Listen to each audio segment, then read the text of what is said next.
नमस्कार। साथै प्रदेशको ताजा खबरहरूको संगालो प्रदेश समाचारमा स्वागत छ। म संगीता कटुवाल।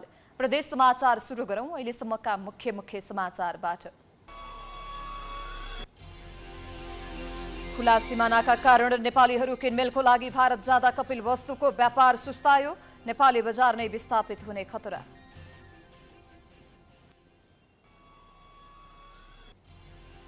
पोखरा आसपासका क्षेत्रमा पर्यटक भरिभराउ। कोरोनाले सुस्ताएको पर्यटन क्षेत्र उस्काने आशा। पर्यटन व्यवसायी उत्साहित।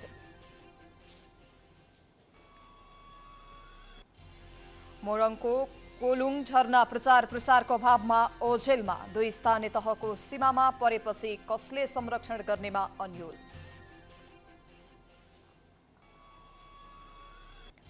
र दाङको तुलसीपुरमा 3 वर्षमा बन्नुपर्ने पुल 7 वर्षमा पनि बनेन। विभिन्न बहाना देखाउँदै निर्माण कम्पनी पन्छिँदै स्थानीयलाई सधैँको शास्ति। आजको प्रदेश समाचार सुरु गरौं लुम्बिनी प्रदेशको कपिलवस्तुमा नेपाली बजार सुस्ताउन थालेको सम्बन्धी प्रसंगबाट। कपिलवस्तुमा खुल्ला सिमानाका कारण नेपालीहरू किनमेलको लागि भारत जाँदा नेपाली बजार सुस्ताउन थालेको छ। कपिलवस्तुसँग जोडिएका सबै सिमानाहरू खुला हुँदा नेपालीहरूको भारतबाट सामान ल्याउने गरेका छन्, जसले गर्दा नेपाली बजार नै विस्थापित हुने खतरा बढेको छ। भारतसँग सीमा जोडिएको कपिलवस्तुको बजार सुनसान बन्दै गएको छ। नयाँ वर्ष तथा मुस्लिमहरूको सबैभन्दा ठूलो पर्व ईदमा पनि कपिलवस्तुका विभिन्न ठाउँमा व्यापार सुस्ताएको छ। कुनै समय ग्राहकको भिड थेग्न नसक्ने तौलिहवा, कृष्णनगर, चनौटा, जितपुर लगायतका व्यवसायी यति बेला फुर्सदिला बनेका छन्। अर्घाखाँची, प्युठान, रोल्पा र पाल्पाको व्यापारिक केन्द्र मानिने कपिलवस्तुका व्यापारिक क्षेत्र उठीबासको अवस्थामा पुगेको छ। हामी कपिलवस्तु तौलियाका व्यापारीहरू एकदमै पीडित भएको अवस्थामा छौँ। ब्याङ्कको ब्याज तिर्न हामीलाई एकदमै अप्ठ्यारो पर्छ। ब्याङ्कले ब्याज र किस्त माग्दाखेरि हाम्रो यस्तो स्थिति आएको छ कि पसल बन्द गर्नु। व्यापार एकदमै खतम भइसकेको छ। हेर्नुहोस्, यो ईदको बेला छ, पैसा आउनेवाला छ, व्यापार केही पनि छैन। विशेष गरी भारतको खनुवा, बढनी र कृष्णनगरमा नेपाली उपभोक्ताहरू किनमेलको लागि जाने गर्दछन्। खुल्ला सिमानाले नेपाली ग्राहकहरू भारतका बजारमा जाँदा नेपाली बजार उठीबासको अवस्थामा पुगेको हो। आर्थिक सङ्कट बढेको अवस्थामा सरकारले नेपाली ग्राहकलाई नेपालमै किनमेलको वातावरण बनाउन कुनै पहल नगरेको व्यवसायीको आरोप छ। हाम्रो ईदको तिहार छ, व्यापार केही छैन, जम्मै मान्छे पारी गइराखेछन्। के हुन्छ, हामी कसरी जिउने खाने। कृष्णनगर में सब सामान है, लेकिन यहाँ बिक्री नहीं है। काहे कि व्यापार से सब लोग सामान ले आवत है बिना भंसार के। ये हमारे वहाँ हर दुकान के बिक्री लाखों करोड़ों है, पूरे बरनी बाजार के। यहाँ बिक्री नहीं है। ये चीज़ के अफसोस है व्यापार संघ की तरफ से कि प्रशासन सख्त नहीं होते। सामान लाए में बहुत छूट है, बहुत सामान आवत है इंडिया से। प्रशासनले कडाई नगरेको कारण नेपाली उपभोक्ताहरू सजिलै भारतबाट सामान किन्ने गरेका छन्। भारतीय बजारको तुलनामा नेपालमा हरेक सामान महँगो छ, जसले गर्दा नेपालीहरू भारतमै किनमेल गर्न रुचाउने गरेका छन्। सरकारी निकायले सीमा पारीबाट आउने सामानमा कडाईमा ध्यान नदिए नेपाली बजार विस्थापित हुनेमा दुई मत छैन। प्राइम टेलिभिजनका लागि कपिलवस्तुबाट गुलाम अलीको रिपोर्ट।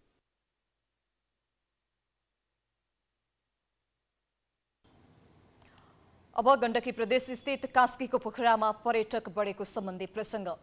देशकै मुख्य पर्यटकीय गन्तव्य पोखरा र आसपासका क्षेत्र यति बेला पर्यटकले भरिभराउ हुन थालेका छन्। आन्तरिक तथा बाह्य पर्यटकको पर्यटकीय गतिविधिले कोरोनाले सुस्ताएको पर्यटन क्षेत्र उस्कने अनुमान गर्न थालिएको छ। पर्यटकहरूको आगमन बढेपछि पोखराका होटल, रेस्टुरेन्ट, ट्रेकिङ तथा ट्राभल एजेन्सी लगायतका पर्यटन व्यवसायी उत्साहित बनेका छन्। कोरोना महामारीले सबैभन्दा क्षति पुर्याएको क्षेत्र हो पर्यटन। कोरोना महामारीको पहिलो लहर लगत्तै पोखराका करिब 70% होटल पूर्ण रूपमा बन्द भएका थिए। पछिल्लो समय पर्यटकको संख्या बढेसँगै घर भाडा र ऋणको बोझले तनावमा रहेका होटल व्यवसायीहरूलाई राहत मिलेको छ। कोरोना महामारीले थलिएको व्यवसाय, पर्यटकको आवागमन समेत पर्यटन व्यवसायीहरू हर्षित बनेका छन्। पर्यटन व्यवसाय दिनानुदिन घट्दो छ। अब यसलाई उकास्नको लागि अब तपाईको राष्ट्रिय स्तरबाटै, लोकल स्तरबाट भन्दा पनि अझै राष्ट्रिय स्तरबाटै ठुल्ठुला योजनाहरू, परियोजनाहरू, त्यसका अनुगमनका कार्यहरू गर्नु जरुरी छ। अब तपाईँको पर्यटन व्यवसाय त समग्रमा भन्नुपर्दा हजुरहरूलाई पनि थाहा होला, सबै व्यवसाय ध्वस्त हुँदाहुँदै पनि पर्यटन व्यवसाय झन् अझै एकदम शिथिल कमजोर हुँदै गइरहेको छ। कोरोना कहरले गतिविधि ठप्प नै हुँदा शून्यमा झरेको अर्थतन्त्र पछिल्लो समयको पर्यटकीय गतिविधिले पुनः चलायमान बनेको छ। कोरोना महामारी र केही समय अघिको विमान दुर्घटनाले पोखरामा पर्यटकको कमी हुने गरेको थियो। बिस्तारै पुरानै वर्षहरूमा जस्तै पर्यटकहरू पोखरामा आउन थालेको र यसले आर्थिक सुधारमा महत्त्वपूर्ण भूमिका खेल्ने पर्यटन व्यवसायको अपेक्षा छ। पर्यटन व्यवसाय एकदमै माथि छ भन्ने मलाई लाग्दैन, किनभने यता गर उता गर स्टाफ सेलरी भने ब्याङ्क वित्तीय संस्था ब्याङ्कलाई ब्याज बुझाउने भने तानेर ल्यायो अनि यतापट्टि पाल परेको हुन्छ। फेरि चलायमान त छ तर हजुरको सोचे जस्तो बिजनेस चाहिँ यो पर्यटन क्षेत्रमा छैन, किनकि पर्यटन क्षेत्रै नै नफस्टाएपछि अरू व्यवसायहरू त त्यति फस्टाउने भएनन् हैन।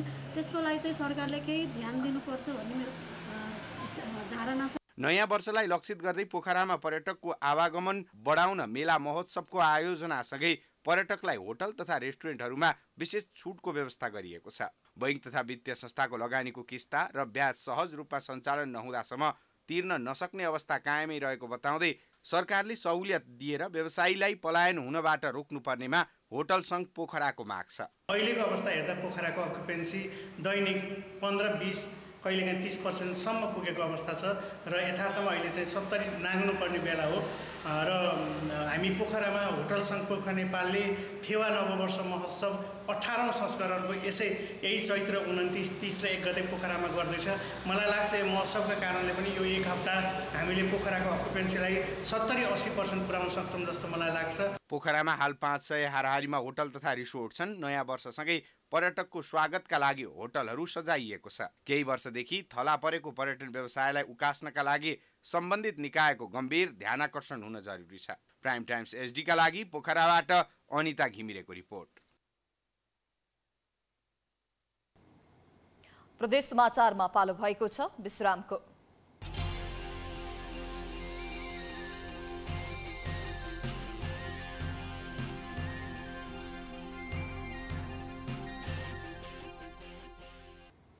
विश्रामपछि स्वागत छ। अब कोशी प्रदेशको मोरङमा रहेको कोलुङ झरना प्रचार प्रसारको अभावमा ओझेलमा परेको सम्बन्धी समाचार।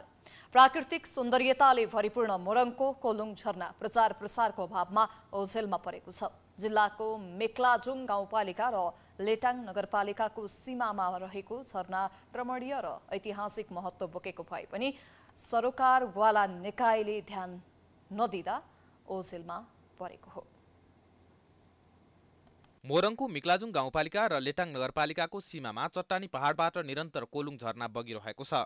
आन्तरिक र बाह्य पर्यटकलाई आफ्नो सुन्दरता पस्कन चट्टानी पहाडमा पर्खी झरनाले ऐतिहासिक महत्त्व बोकेको छ। पाँचथर र मोरङको सिमाना रहेको मिक्लाजुङ डाँडाको कोखबाट बग्दै आएको तेली खोलाको पानी मिक्लाजुङ गाउँपालिका 5 र लेटाङ नगरपालिका 8 को सिमानामा पर्ने स्थानमा करिब 50 फिट माथिबाट पानीको भङ्गालो जमिनमा झरेर झरनाको स्वरूप लिएको विश्वास गर्दै आएको छ। विशेष गरी राई जातिको नामदेखि रहेको यो कोलुङ झरना यसको विशेषता चाहिँ के छ भने अब अहिलेको हालमा चाहिँ तपाईको पहिले चाहिँ यो लगभग 70 मिटर माथिदेखि झर्थ्यो, तर अहिले यो उत्खनन यो जुन ठेक्का लाउने स्थानीय सरकार भइसकेपछि तलतिर यो ठेक्का लाउने प्रथा भएपछि यहाँको यो ढुङ्गा माटो यो गिटी चाहिँ सबै बगाएर गएर अहिले चाहिँ यो खोलिँदो रहेछ। यो वर्षै नै खोलिने क्रममा चाहिँ अहिले लगभग चाहिँ त्यो 50 फुट जतिको हाइटबाट झरिरहेको छ। विशेष गरी राई समुदायले परम्परागत रूपमा बोल्दै आएको जातीय भाषाको रूपमा यस झरनाको नामकरण भएको हो। राई समुदायले बोल्ने भाषामा कोलुङ भन्नाले चट्टान भन्ने बुझिन्छ भने यो झरना भएको स्थानमा वरिपरि ठूला ठूला चट्टान रहेका छन्। कोशी प्रदेशको राजधानी विराटनगरदेखि पूर्व उत्तरमा रहेको यो झरना पुग्न प्रदेश राजधानीबाट करिब 50 किलोमिटर पूर्वमा रहेको मोरङको उर्लाबारी मङ्गलेबारी पुगेर त्यहाँबाट लगभग 12 किलोमिटर उत्तर लागेपछि मिक्लाजुङ 5 को सामलिङ्ग पुगिन्छ। सो ठाउँबाट केही ओह्रालो झरेर करिब आधा घण्टा तेली खोलाको चट्टानी बाटोको यात्रा गरेपछि कोलुङ झरना पुगिन्छ। प्रकृतिको काखमा लुकिरहेको सिरसिर हावा चलिरहने उक्त झरनामा पुग्दा पर्यटकको मुखबाट निस्कने एउटै शब्द हुन्छ, आहा कोलुङ झरना। मोरङको मिक्लाजुङ है 5 नम्बरमा छैन, 5 नम्बरमा रहेको कोलुङ झरना गर्मीको लागि चाहिँ तपाईलाई एकदम स्वर्ग, गर्मीको टाइममा एकदम बाटो है एकदम चिसो हुने, तर वर्षायाममा चाहिँ अलिक सतर्कता भएर आउनु पर्यो। अरू बेला चाहिँ तपाईहरु आएर इन्जोय गर्न सक्नुहुन्छ। साथै अलिकति ट्रेकिङ जस्तो पनि छ है तपाईलाई बाटोमा चाहिँ है। दुईवटा स्थानीय तहको सीमामा परेकोले झरनाको प्रवर्धन र प्रचार प्रसार कसले गर्नेमा अन्यलता छाएको छ, जसको कारण झरनाको विकास र संरक्षणमा असर परिरहेको छ। पर्यटकीय भित्र छिराउनु पर्ने सबैभन्दा पहिलो प्राथमिकता चाहिँ गाउँको आय स्रोतको रूपमा हेर्दा पनि र तपाईँको गाउँपालिकाले सङ्घलाई के अरे प्रदेशले के अरे सङ्घ गर्दै यसलाई पहल गरिदिनु पर्यो र जति सक्दो यहाँको स्थानीय तहले चाहिँ हामीले चाहिँ योभन्दा अगाडि पनि हामीले गरेको थियौँ। अब त्यो चाहिँ सक्दो तपाईँहरूले पनि यो के अरे भनौँ मिडिया मार्फत त्यहाँ पुर्याइदिनुहोस् भन्ने मेरो पनि अनुरोध है। यति नै हो। पर्यटकीय स्थलको महत्त्व बोकेको झरनाको संरक्षण र प्रचार प्रसारमा ध्यान जान नसक्दा ओछेलमा परेको हो। झरनाको प्रचार प्रसार र व्यवस्थित गरी पर्यटक भित्राउन सम्बन्धित निकायको गम्भीर ध्यान जानु जरुरी छ। प्राइम टाइम्स एचडी को लागि मोरङबाट कुमार खड्काको रिपोर्ट। अब पुनः कोशी प्रदेश स्थित सुनसरीको इटहरी उपमहानगरपालिकामा भेटेनरी अस्पताल शिलान्यास गरिएको सम्बन्धी प्रसङ्ग। सुनसरीको इटहरी उपमहानगरपालिका वडा नम्बर 8 मा भेटेनरी अस्पताल निर्माणका लागि शिलान्यास गरिएको छ। बिहिबार एक कार्यक्रमका बीच इटहरी उपमहानगरपालिकाका प्रमुख हेमकर्ण पौडेलले अस्पतालको शिलान्यास गरेका हुन्। सो अवसरमा बोल्दै नगर प्रमुख पौडेलले कृषि र पशुपालन प्रमुख व्यवसाय रहेको बताउँदै यसमा जोड दिनुपर्ने उल्लेख गरे। उनले निर्माण हुने अस्पतालले पशुपक्षीको उपचारमा महत्त्वपूर्ण भूमिका खेल्ने बताए।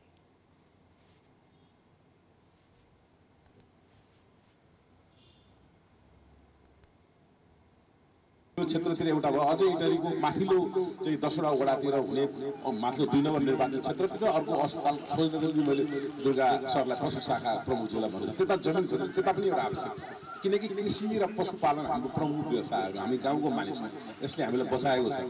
म धेरै कुरा गर्दिनँ तपाईँहरूलाई, अब तपाईँहरूले काम गर्न पठाउनु भएको छ, काम गर्ने बेला हो। अब सस्तो लोकप्रियताका निम्ति काम पनि गर्दिनँ। मेरो व्यवहारले मेरो आचरणले तपाईँहरूलाई काहीँ दुखाउँदैन पनि, तपाईँहरूको मेरो क्रियाकलापले कुनै दिन लज्जित भएर सिर गरेर हिँड्नु पनि पर्दैन। अस्पतालमा पशु सम्बन्धी विभिन्न उपचारहरू, कृत्रिम गर्भधारण, वन्ध्याकरण, सर्जिकल ल्याब सेवा समेत सञ्चालन गरिने अस्पतालका प्रमुख पशु चिकित्सक दुर्गाबहादुर श्रेष्ठले जानकारी दिए। यहाँ चाहिँ पशु सम्बन्धी विभिन्न हामीसँग विशेषज्ञ डाक्टरहरू पनि हुनुहुन्छ हैन। त्यसले गर्दा हामीले यहाँबाट पशुलाई दिने कृत्रिम गर्भधारण, वन्ध्याकरण हैन, सर्जिकल सेवाहरू पनि हुन्छ, ल्याब सेवा हुन्छ हैन। इटहरी नगरपालिकाभरि अब यो हाइवेमा कुनै दुर्घटनाहरू भयो हैन, मोटरसाइकल दुर्घटना, गाडीबाट दुर्घटना हुने, सानो घरपालुवा जन्तु कुकुरहरू यस्तो चाहिँ अब सडकमा अरू पालिकाको पनि गर्न सकिन्छ सेवा हो। 3 तला निर्माण गरिने सो अस्पतालको पहिलो र दोस्रो तलामा विभिन्न प्रयोजनका लागि 7 कोठा र तेस्रो तलामा 3 कोठा रहनेछन्। अस्पताल निर्माणको लागि 1,72,13,395 रुपैयाँको ठेक्का सम्झौता गरिएको छ।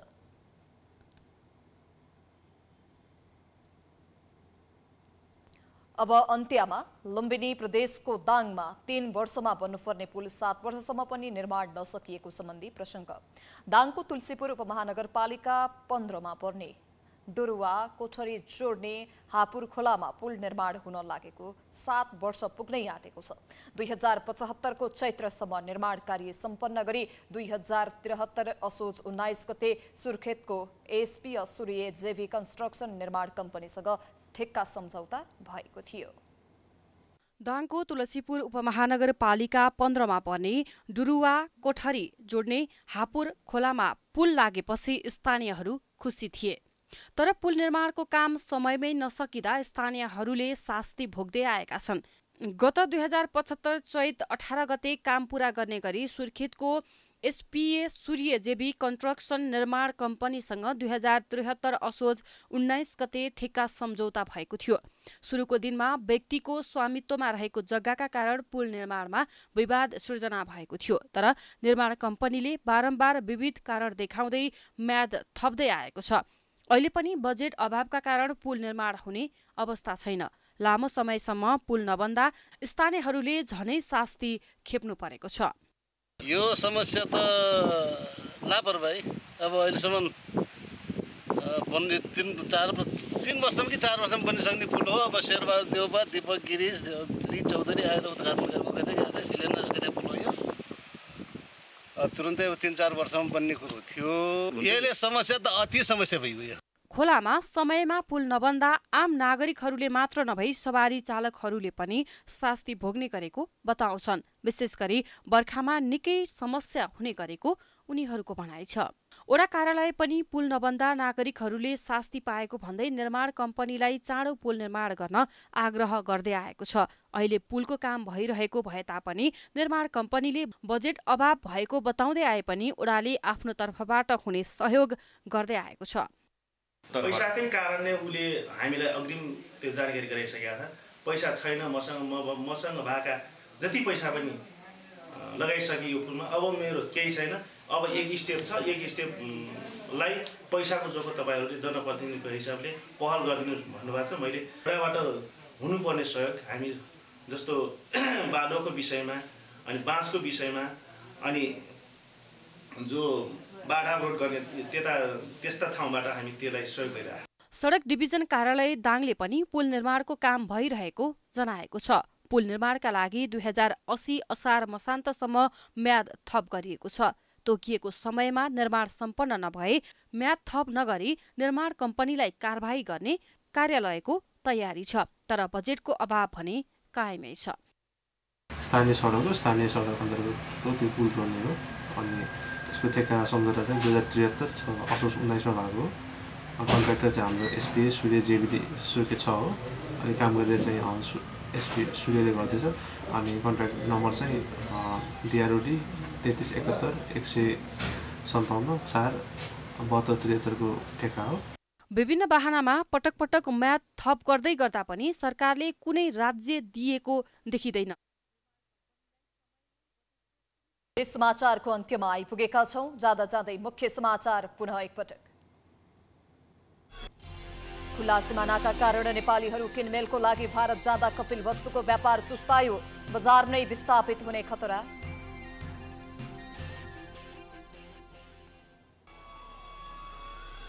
पोखरा र यसको आसपासका क्षेत्रमा पर्यटक भरिभराउ, कोरोनाले सुस्ताएको पर्यटन क्षेत्र उकास्ने आशा, पर्यटन व्यवसायी उत्साहित। मोरङको कोलुङ झरना प्रचार प्रसारको अभावमा ओझेलमा, 2 स्थानीय तहको सीमामा परेपछि कसले संरक्षण गर्ने भन्नेमा अन्यल।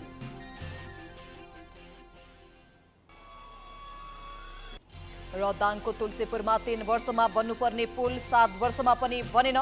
विभिन्न बहाना देखाउँदै निर्माण कम्पनी पन्छिँदै स्थानीयलाई सधैँको शास्ति। प्रदेश समाचार अहिलेलाई सकियो। हेर्दै गर्नुहोला प्राइम टेलिभिजन। नमस्कार।